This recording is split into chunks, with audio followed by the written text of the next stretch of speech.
Welcome back to a brand new video of the Targeted Individuals program, the Target Individual Experience. So they are messing with the transit app again. You know, I checked the bus schedule. It said the bus is at the bus stop now. I went back to check it a couple minutes later because I know that bus had passed. It said the next bus is in 6 minutes. Left the house, went downstairs to put some garbage in the basement. Check the app again. It says the bus is at the bus stop now. So it's been saying that the bus is at the bus stop now for the past 2-3 minutes now. How you doing? You too.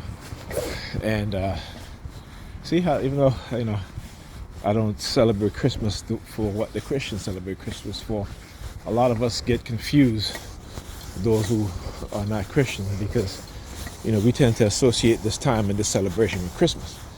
But if you go back and look at the original intent, you'll see it as the winter solstice, otherwise known as Saturnalia to the Romans. And so I celebrate the original intent and meaning of this holiday, which is the winter solstice. Okay? And they still give gifts and stuff like that, so don't get it twisted. They may not have a tree, but they still exchange gifts. Okay? Of pleasantries. Anyhow. So, finally get to see my son again, my older son, after, 2 months? He stopped by to bring his brother and sister Christmas gift, but they're on vacation. And so, if I knew I was coming, because I had a gift for him also, but I left it home because I didn't know he was coming today. So he called me. I guess he might have been visiting his cousin,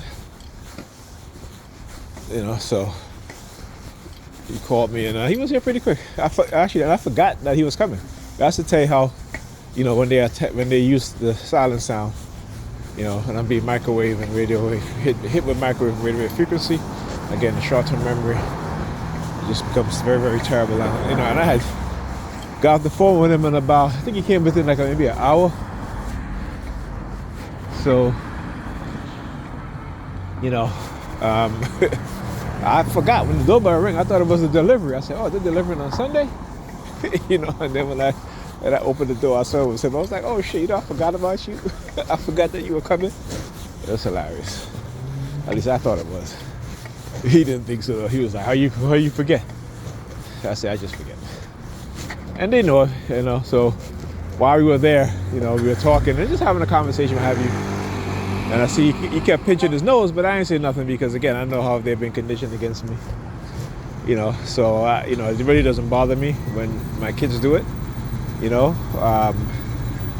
At least he wasn't doing the other hand signals, so, and it wasn't too frequently also. It wasn't too frequent.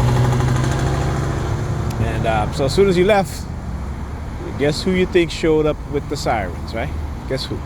The New York Predator Department, of course. So yeah, with the threats again.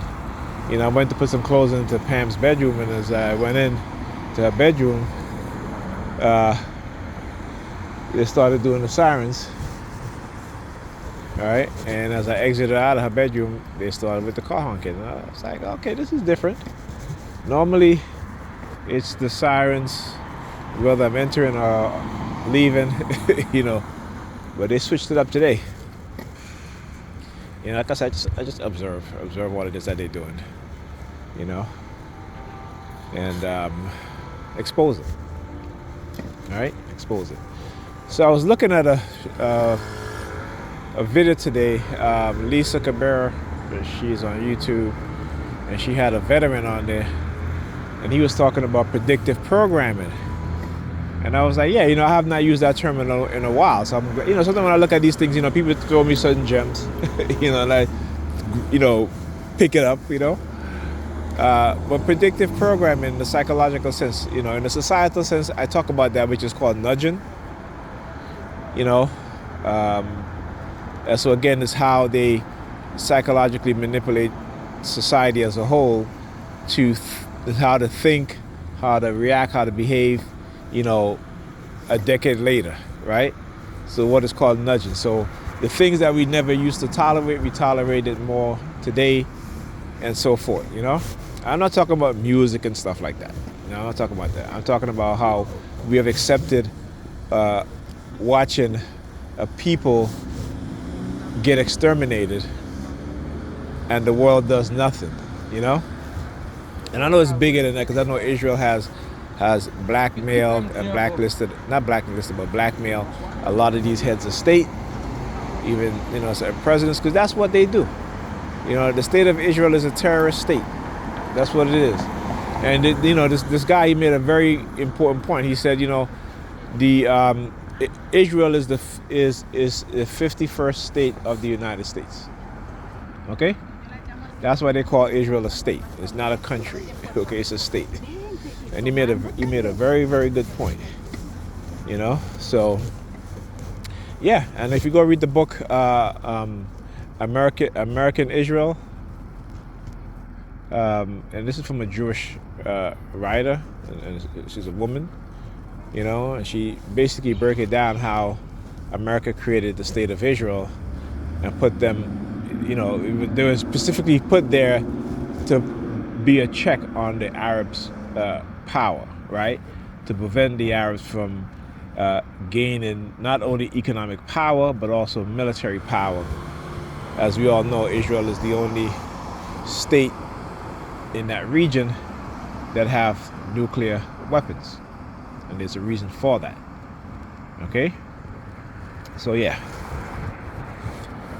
very, very interesting conversation today I was listening to. All right, you know, and they don't like it when I listen to these things, you know, because again, they always do they use the police sirens as intimidation, you know.